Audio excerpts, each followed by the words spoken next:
Hello everyone, and welcome to the Stellaris Planetary Management tutorial. I'm your host, Colors Fade. This tutorial video will cover the basics of planetary management in the base game of Stellaris. No DLC content is covered in this tutorial. By the time you're done watching this tutorial, you should have some answers to some important questions, like how do I manage a planet? What is the difference between a district and a building? How do I provide enough houses for all my people? What buildings should I prioritize when I'm building a planet? How do I specialize the output of a planet? My hope is that when you're done viewing this tutorial, you'll have a solid understanding for the basic mechanics of how to manage your planets and how to focus their production output. One other note, in the description to this video down below, you'll see timestamps to the specific topics this video covers. If there is something particular that you want to see, just click on the timestamp and go directly to it. Without further ado, let's get into the tutorial.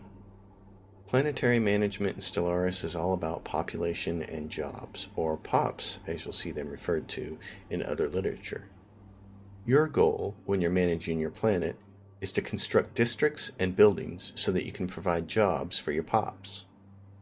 Jobs allow your POPs to produce resources, which you will use for everything that you do in the game. In addition to the districts and buildings that you're going to be constructing to provide jobs for your POPs, you also need to provide enough housing for all your people. Housing is a critical component to planetary management in Stellaris, and in this tutorial we're going to be discussing strategies for providing housing to your POPs without sacrificing valuable building slots. Now, the bulk of this tutorial video is going to be spent covering districts, buildings, and housing. These are the big three, as I like to call them. But in addition to these, we're also going to cover colony designations, rare planetary features, governors, decisions, blockers, and unemployment and resettlement. We're going to start with districts. When you colonize a new planet, you'll see a screen like this. Districts are on the left, and the buildings are in the middle. Notice that the building tiles are locked. Every 5 population, you'll unlock a new building tile, allowing you to put some kind of improvement on it. Until your population grows, however, the only thing you can construct are districts, and that's why this tutorial will start with those. There are 2 kinds of districts in Stellaris: city districts and job districts. Job districts come in 3 types: mining, energy, and food. City districts provide housing.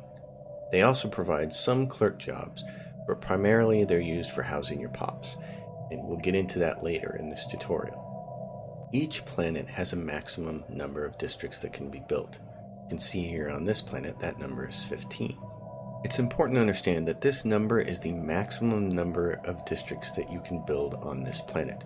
Your planet may actually have more available districts than this, but this is the maximum number. For instance, this planet has 15 city districts and 17 jobs districts, but it can only have a total of 15 across all 4 district types. This brings us to the next really important thing to understand about districts, and that is the jobs districts and the city districts share that same maximum district pool. And that means that when you build a job district, you remove the ability to build one of the city districts, and vice versa. They share the same pool. So for instance, if I decide to build this mining districts over here and put it in the build queue, you'll notice that one of the available city districts goes away. If I decide to build 2 more, now the maximum number of city districts I can build is 12 because I've invested 3 of the total 15 districts in mining districts. Alright, so now that you know there are 3 different job districts in the game, how should you prioritize them? I'm of the opinion that all things being equal, you should always prioritize mining for minerals first. Minerals are king in Stellaris. They are the resource that is used as the basis for everything, and you can never have too many of them. And even if you do have an excess of minerals, you can always sell them on the market for energy credits, and energy credits can always be used to buy food. So my priority for the districts is mining is always number 1. Energy credits are always number 2, and food should always be the last thing that you focus on. The caveat to this is all things being equal, and in Stellaris they rarely are. Typically, your homeworld will be the only planet that has an even distribution of districts between generator, mining, and food. Most planets are going to have an uneven distribution of districts, and when they do, that is the time to specialize. It's time to figure out what district is the most abundant on the planet and specialize that planet's output. Alright, so how do you specialize a planet's district output? The first step is to figure out which job district is the most abundant on the planet. That's going to be the job district that you want to focus on building. It's fairly easy to determine a planet's most abundant district job type by looking at it from the expansion planner using the F5 key. You can see I have 2 colonizable worlds up here. The top one has an abundance of energy districts and food districts, and it only has 2 mining districts. The tomb world below that has a whole bunch of mining districts, and almost no energy districts, and very few food districts, and some of the food districts are blocked by blockers. The planet at the top would either be ideal for food or energy, and the planet below it would clearly be ideally focused on mining. Remember our rule from earlier. Prioritization. Always prioritize minerals and mining first, energy second, and food last. It's also fairly easy to see which job districts a planet has an abundance of when you're about ready to colonize it if you go to the individual planet. You can see here on this planet, clearly it has a whole slew of mining districts, very few energy districts, and very few food districts. This is a planet that we would want to colonize and focus on mining. The second step in specializing the district output for your planet is to select a matching colony designation. This will significantly increase the output of your focused district type. So what do I mean when I say choose a colony designation to increase your output? Well, for starters, we have a colony over here that is focused entirely on generator districts, and it's not doing any mining or any food. Over here is this button, Colony Designation. You can click this and it'll bring up this panel.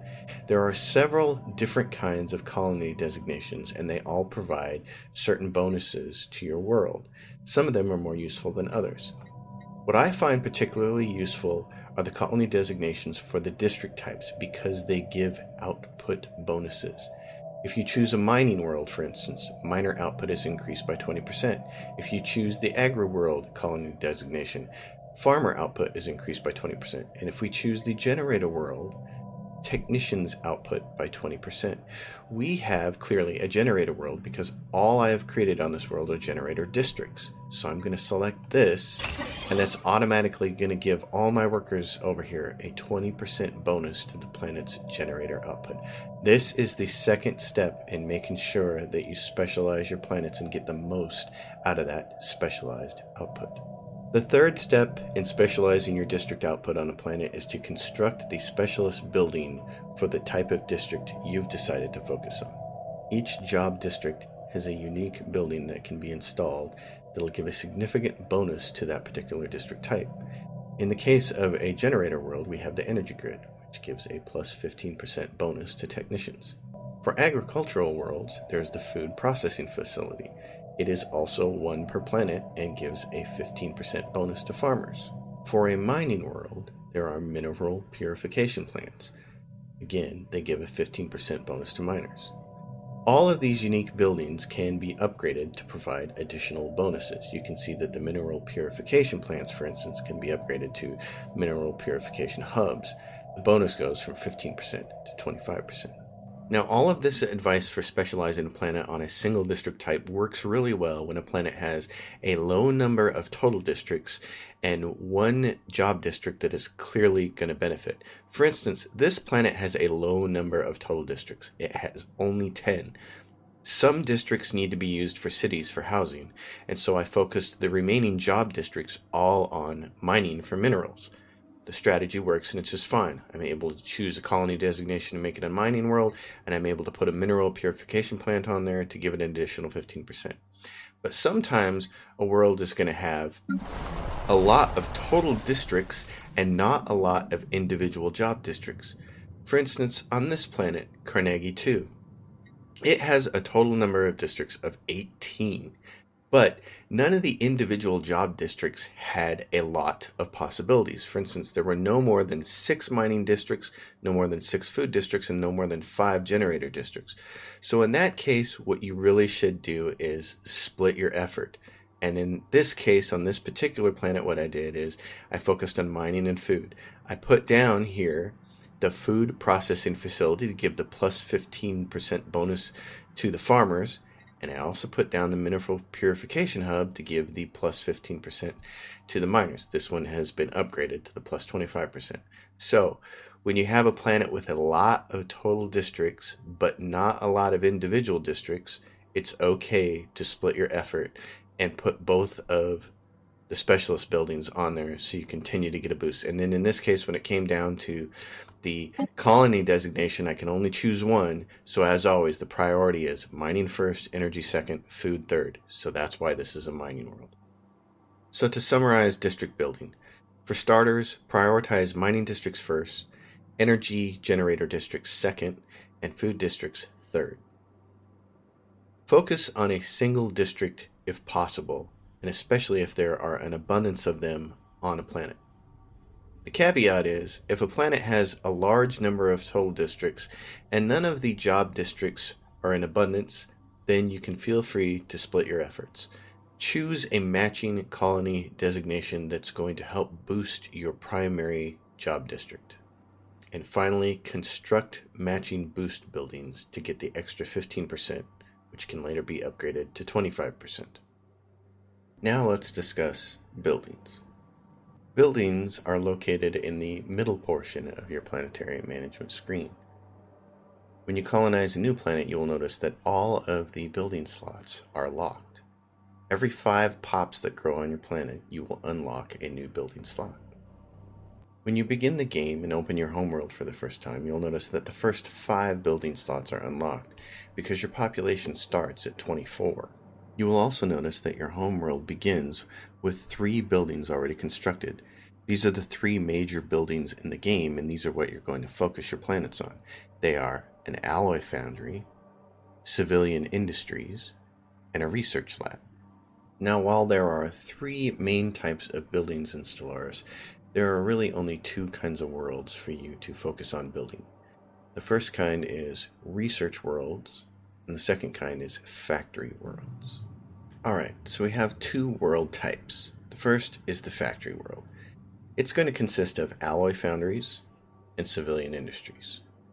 The second type of world is going to be the research world, which is going to have research labs on it. And I'm going to explain now why we break the worlds up into these 2 main types. One of the big reasons I recommend splitting your world focus up into 2 types, the factory worlds and the research worlds, is because, as with the district focus, there are buildings that give a 15% bonus to the output of these 2 world types. For the factory worlds, this building is called the Ministry of Production. It affects both the alloy foundries and the civilian industries. It gives each of them a 15% bonus to their production. And this is why, if you are focusing on making a factory world, it is acceptable to put both alloy foundries and civilian industries on the same planet, because the Ministry of Production will affect both of them. For research worlds, the 15% bonus building is called a research institute, and it affects only research buildings. Now, it is for this reason that I do not recommend you mix and match world types. Keep factory worlds separate from research worlds and reap the benefits of the 15% bonuses. Alright, so there are basically 2 types of worlds when it comes to buildings. There's research worlds and factory worlds. You may be wondering how many of each world you're going to need or what you should focus on. And this is my advice. Take it for what you will. This is how I play the game. I typically play on a small map on the default AI levels, and what I find is that 2 to 3 research worlds is plenty, and everything else becomes a factory world. If you find that you're falling behind in research, or if you're playing on a bigger map and you want more research, you can make more research worlds, but I generally find that 2 to 3 research worlds does the trick. So the next thing I understand is building upgrades and their relationship to secondary resources. So at some point in time, all 16 building slots on your planet are going to be full. Your population is going to continue to grow, and you're going to want to continue to provide jobs for those populations. And the only way to do that is to upgrade your buildings. The yellow triangle in the upper left-hand corner of a tile lets you know that that building can be upgraded. So each of the 3 main buildings in the game provide 2 jobs each, and they have a simple maintenance cost of 4 energy credits apiece. These buildings can be upgraded twice. The first upgrade will get you 5 jobs, and the second upgrade will get you 8 jobs. However, the maintenance cost for these upgrades is not strictly energy credits. The first upgrade for these buildings that provides the 5 jobs requires 1 unit of a special secondary resource. And the second upgrade on these buildings that provides 8 jobs requires 2 units of a secondary resource as a maintenance cost. The 3 main secondary resources are exotic gases, rare crystals, and volatile motes. Now, these secondary resources can be mined in space using space stations in certain systems. However, you are never going to find the volume of these resources that you need for all the maintenance costs on all the buildings that you're going to want to upgrade. One other quick thing I want to show you is that you can always check the amount of secondary resources you have by hovering over this diamond symbol along the resource bar at the top. This will bring up this little window that will show you how many secondary resources you have banked and how many you're earning each month. You can see I have 11,000 volatile motes, for instance, in the bank, and I'm earning 7 each month. So how can you earn enough of these secondary resources to pay the maintenance costs on all the upgrades you're going to want to make? Well, the answer, not surprisingly, is more buildings. The game provides 1 building for each of the secondary resource types. There's exotic gas refineries, synthetic crystal plants, and chemical plants. Each one of these buildings employs 1 population and provides 2 resources. Also note, none of these buildings can be upgraded. They will only ever employ 1 population, and they will only ever output 2 of the resources. To construct these buildings, you will first need to research the technology for them, but once they're researched, you can put them on any planet. You'll notice on this planet I have 1 of each, an exotic gas refinery, synthetic crystal plant, and a chemical plant. In general, this is how I recommend building out your planets with regards to secondary resources. Put 1 of each of the buildings on every single planet, and you'll always have enough secondary resources to upgrade all your buildings. And you can always check the top bar. If you're ever running short on a particular secondary resources, build 1 of those buildings. Now let's talk about other buildings. The big 3 buildings and their associated secondary resource buildings are going to comprise the majority of the buildings that you're going to put on your planet. However, there are several other buildings that are crucial to your empire, and we're going to cover those now. For starters, the first building you should put on every new colonized world is the Gene Clinic. You will learn this technology fairly early in the game. You may even get it on the very initial research screens. If you see it, grab it. You can only put 1 on every single world. Put it down early, and allow it to grow your population a little faster. Another building I think you should consider putting on every world, or close to every world, is the Autochthon Monument. The Autochthon Monument grows Unity, which you can see appear on the resource bar. Unity is what you will use to purchase traditions.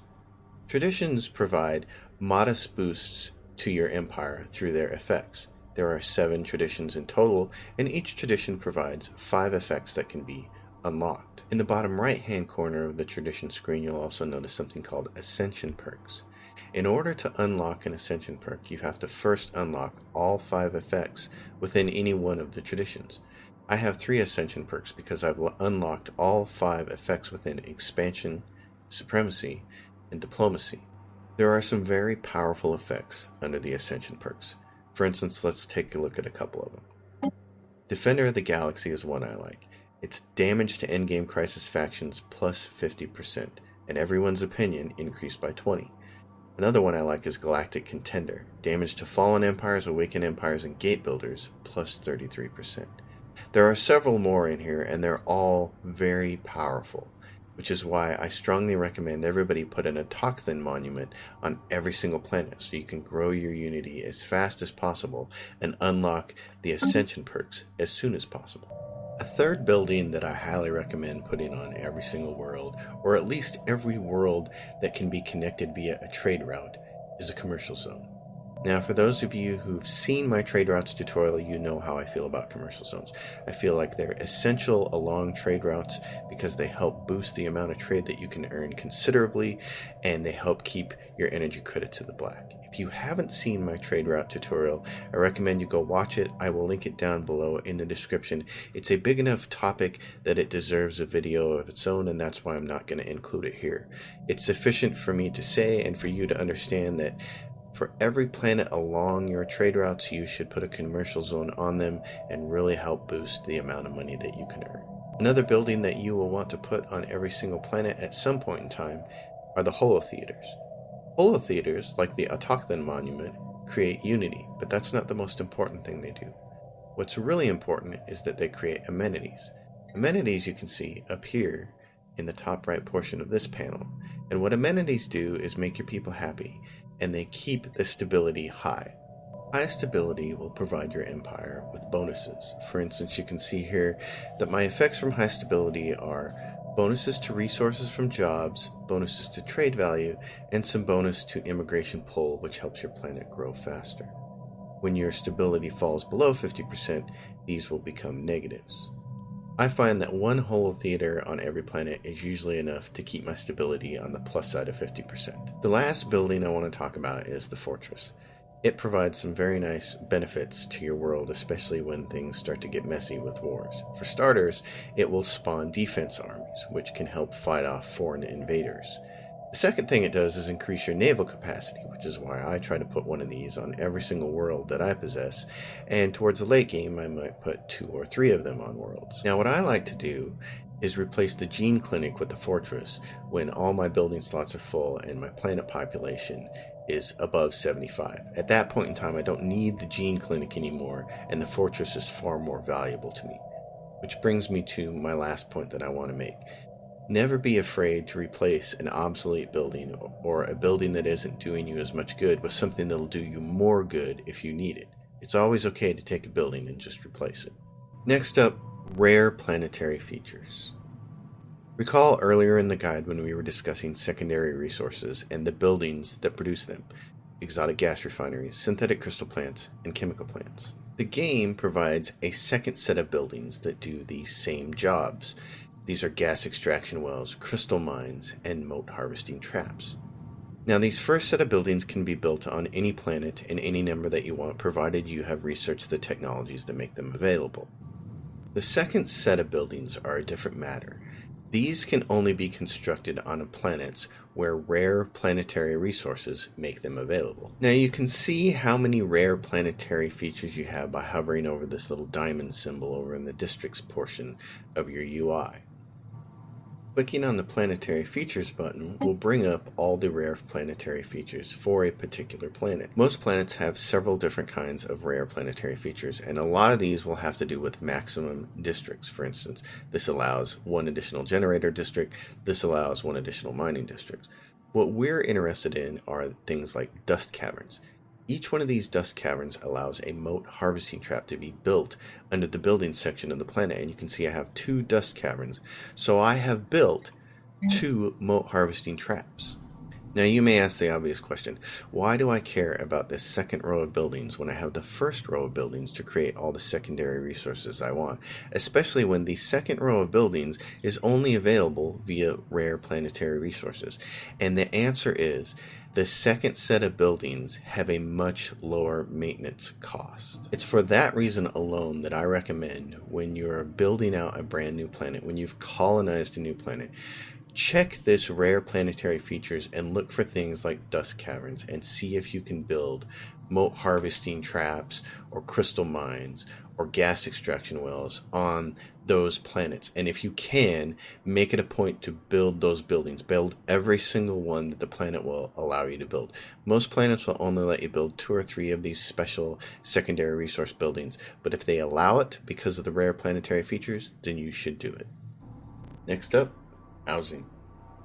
Housing is something you need to take into consideration as you plan to build your worlds. If you don't provide enough housing for all your people to live on, then your stability will tank.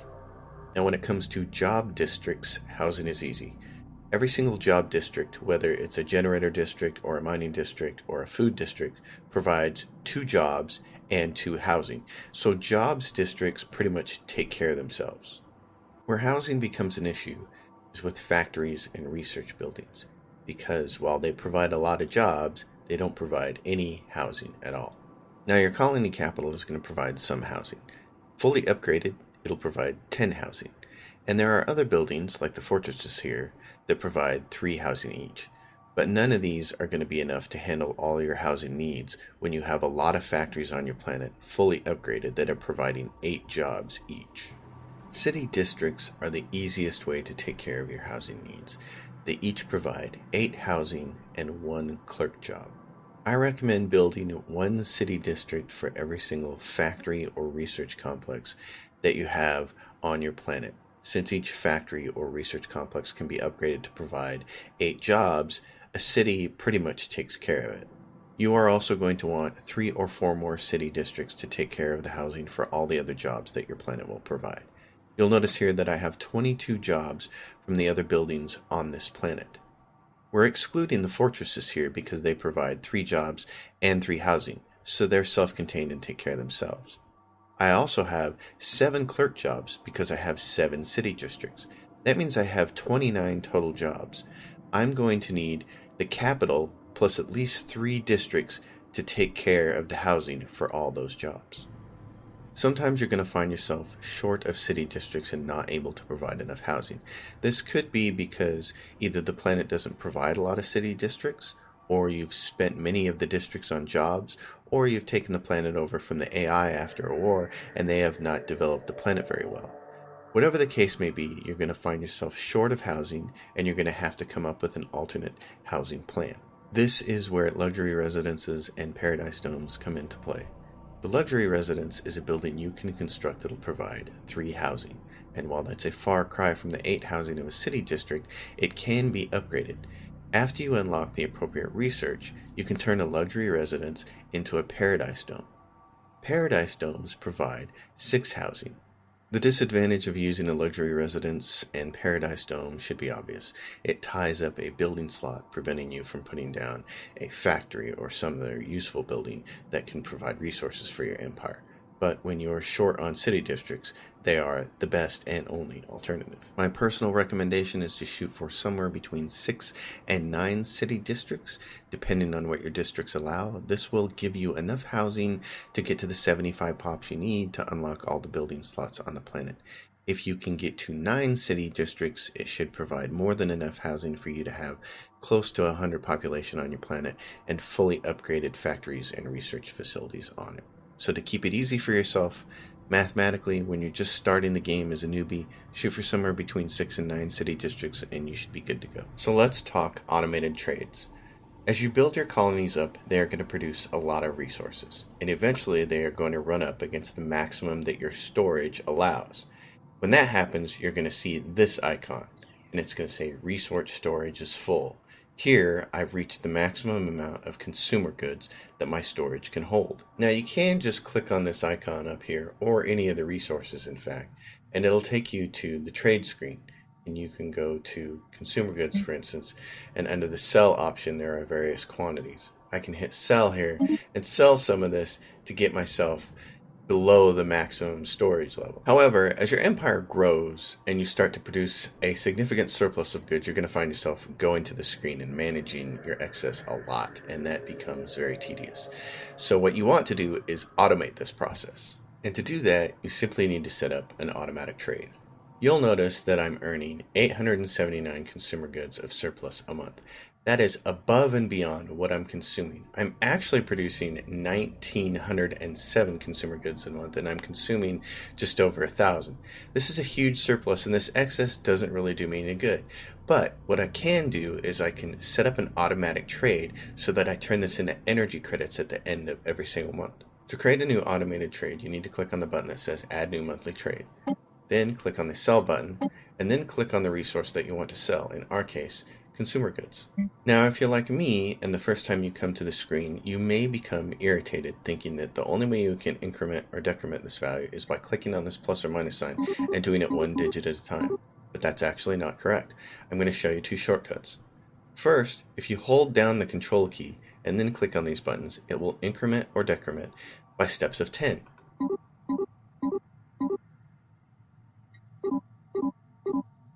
Second, if you hold the shift key down, it'll do the same thing in steps of 100. So we're going to set this to make a monthly trade of 800 units. And that's going to sell off 800 of our surplus every single month and turn it into energy credits. Once you have the units set to the value that you want, you just hit the Add Edit button. And you can see it shows up under here as one of our automated monthly trades. You'll notice at the end of the month, when it rolls over, our energy is going to become a surplus because we're finally selling off all of our excess consumer goods. And look at that. We're in the positive for energy credits, and now our surplus is only 74 consumer goods per month. Now, if you ever find yourself in a situation where you actually need some more of the resources because the amount of surplus you're selling off is too much, you can always go back in here and click on this monthly trade and edit it.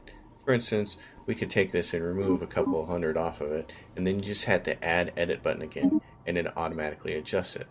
One other thing I want to point you to on the screen is this second row for minimum sell price. This is an optional field and you don't have to set it, and I don't actually recommend setting it. What this does is it sets a minimum price for you that the market must meet before it'll sell your goods at the end of the month. But I recommend leaving it blank because this automated trade is far more useful to you as a way to mitigate micromanagement so that you're not constantly having to go up here and deal with manually selling these goods when they run up against your storage maximum. So my advice is just leave this field blank, sell off whatever excess goods you have at the end of the month automatically, and reduce your micromanagement. I find automated trades to be a great way to keep your empire in positive energy credits. Some surplus resources like consumer goods and food do you absolutely no good, and you should just be selling off the excess and making sure that you stay in a positive energy balance. The next thing I want to talk about is blockers. Blockers only affect districts, they do not affect buildings, and what they do is exactly what they say. They block you from building certain districts. It's a little difficult to see on the screen because they're so small, but here under the agricultural districts you can see one of the little squares has red horizontal lines across it, and the same thing with one of the generator districts has red horizontal lines across it because this planet has 2 blockers. You can always also see how many there are and a brief description of what they are by hovering over this little icon down here. It says Blockers Quicksand Basin 2. You can also click the Planetary Features button to bring them up. In order to clear the blockers on your planet, you'll have to invest in research. There are several different types of blockers in the game, and they all require their own unique research type for them to be cleared. So for instance, researching clearing blockers for dangerous wildlife will be useless for trying to clear these quicksand basins. You need the quicksand basin blocker research in order to clear these. If you don't have the proper research type, these buttons here will be grayed out and you won't be able to click on these. If you own the technology like I have, and I've already researched it, then I can just click on this button and pay the energy costs. It goes in the build queue and it takes a certain amount of time, and then the blocker will be cleared. When you've unlocked a technology for clearing blockers, the game will put a little square icon up here on your outliner. So this is an easy way to tell that there are clearable blockers on this planet. When you clear the blockers, it'll free up the district and you'll be able to build on it.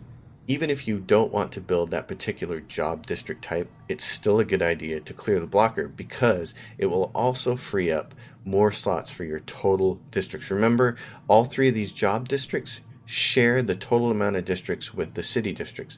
So even if you don't want to build on this particular job district, you will be able to make use of the city district that it frees up. So I recommend always clear your blockers, do the research, clear them. They're cheap, they're easy, and they help. Alright, so very briefly here I want to talk about governors, and in order to talk about governors we have to talk about sectors. Now, in order to see the sectors on your map, you need to click on this little button down here, Sectors Map Mode. And that'll show you the layouts of your sectors. You can see the lines between the different sectors. Every sector has a sector capital, and you can tell which one the sector capital is because it has these little extra bumps on its graphics. For instance, Samnavik is the capital of this sector up here, this is the capital of this sector up here, and this is my all-around empire capital of this sector. Now, the way sector geography works is, wherever your sector capital is, it will reach up to 4 systems away to capture any planets and make them part of that sector. That is, unless, of course, it bumps up against an existing sector. Existing sectors take precedence. Now, if you want to see your planets and sectors screen, you can click on any planet and click on this button right here, Planets and Sectors, and it'll bring you to this screen. Now, there are 2 advantages to having sectors, if you want to call them advantages.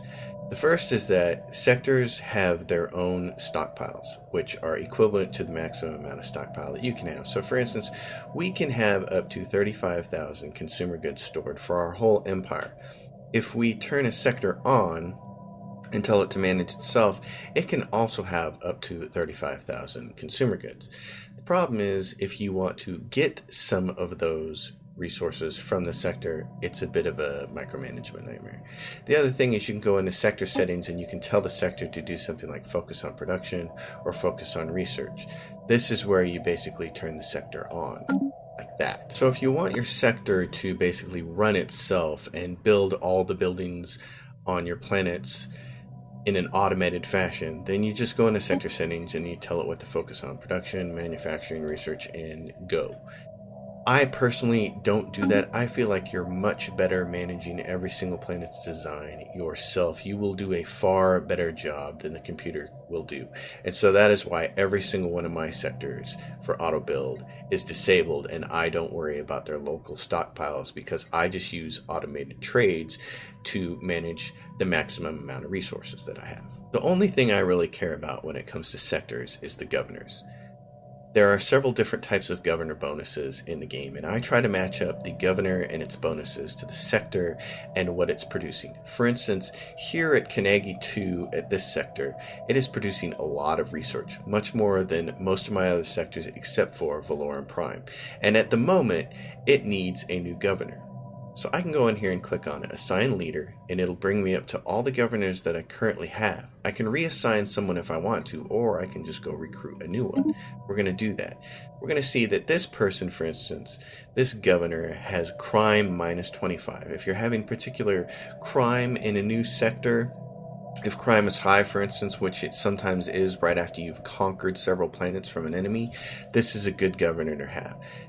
This is food from jobs. So if I have a sector that's producing a lot of food, this is a good governor to put in that sector. In this case, where I have a sector that's producing quite a bit of research, I'm going to grab this guy.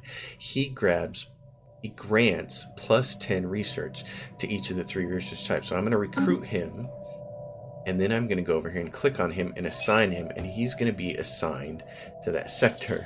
And I can see it back here. So here it is. I'm producing 106 research, and here's my new governor who's going to give me research bonuses to all the planets in that sector.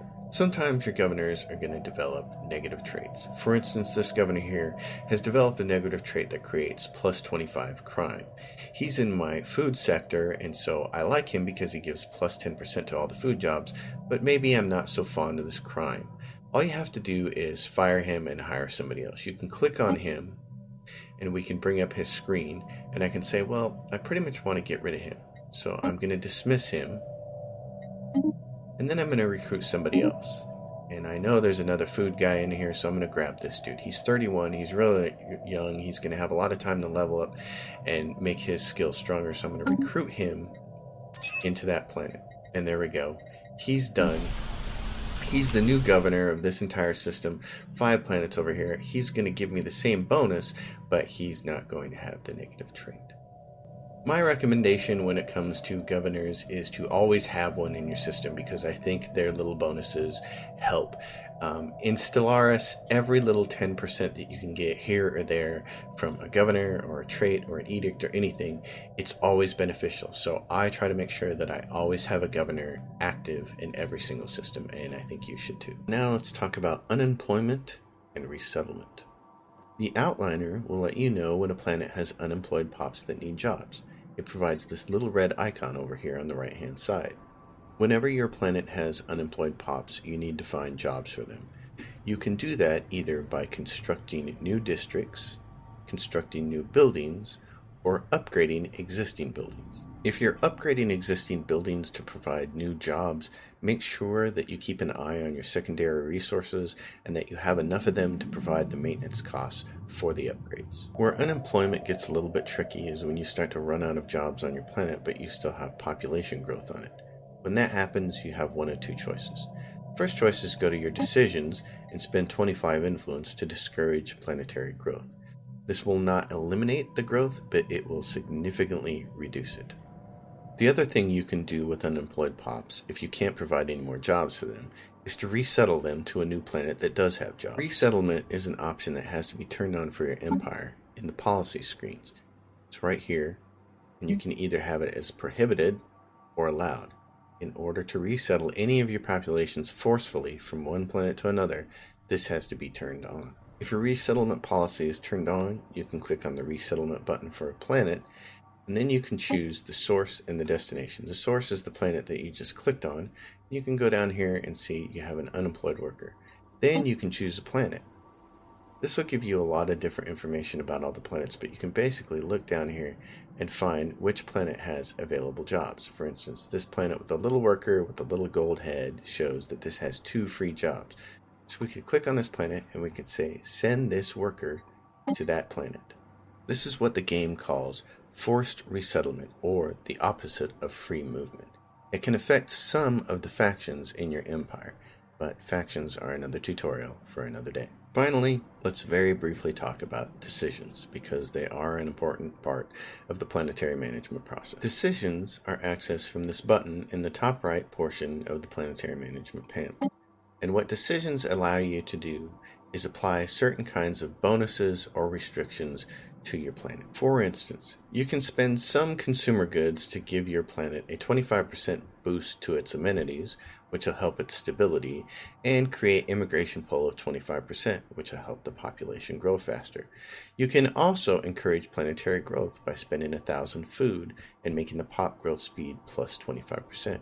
In fact, when you colonize new worlds, I recommend spending both of these. 2 other decisions I find myself using quite often are declare martial law and discourage planetary growth. Declaring martial law can be very useful after a war when you've captured enemy planets. You may find that their stability is quite low and you need to bring it up temporarily for a while until you can reorganize the planet with the proper amount of jobs, buildings, and housing. Once the stability starts to level off, then you can come in here and turn martial law off. Enacting martial law requires 50 influence, and when you do, an icon will show up over here on the planet that lets you know that martial law is in effect.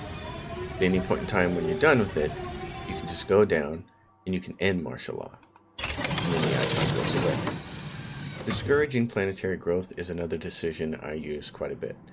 I like to use it when a world has become fully populated and all the jobs have been taken up, and I don't want the population to grow anymore. Now, this world has plenty of room for growth. There are many buildings that can be upgraded and there's plenty of housing, so this planet can continue growing. But up here, I have a planet where I'm basically done. None of these buildings can be upgraded. I'm down to 7 housing, and I really don't want the population to grow anymore. So I went into the decisions and I clicked on growth discouragement. This won't totally prevent your planet from growing new populations, but it will significantly slow it down. Alright, so let's summarize planetary management. Number 1, focus on 1 or 2 district types, especially if the planet has an abundance of a particular type of district. If it has a lot of mining districts, focus on that. Number 2, build the plus 15% buildings that help your particular districts. That means building the mining purification plant, the energy nexus, or the food processing facilities. Number 3, separate your research worlds from your factory worlds. And then, just like your districts, build the plus 15% buildings that help your planet focus. And that means for factory worlds, build the Ministry of Production, and for research worlds, build the Research Institute. Finally, make sure you provide enough housing for all your populations so that they stay happy and your stability stays high. If you do these basic things, you'll ensure that your empire has enough energy credits and enough resources to take on the galaxy. Alright everyone, that does it. I'm Colors Fade. I hope you enjoyed the video. I hope you found it useful. If you did find it useful, hit the like button. If you want to see more videos like this, hit the subscribe button. If you have a question or comment, drop it down below. I hope you enjoy Stellaris as much as I do. Happy gaming.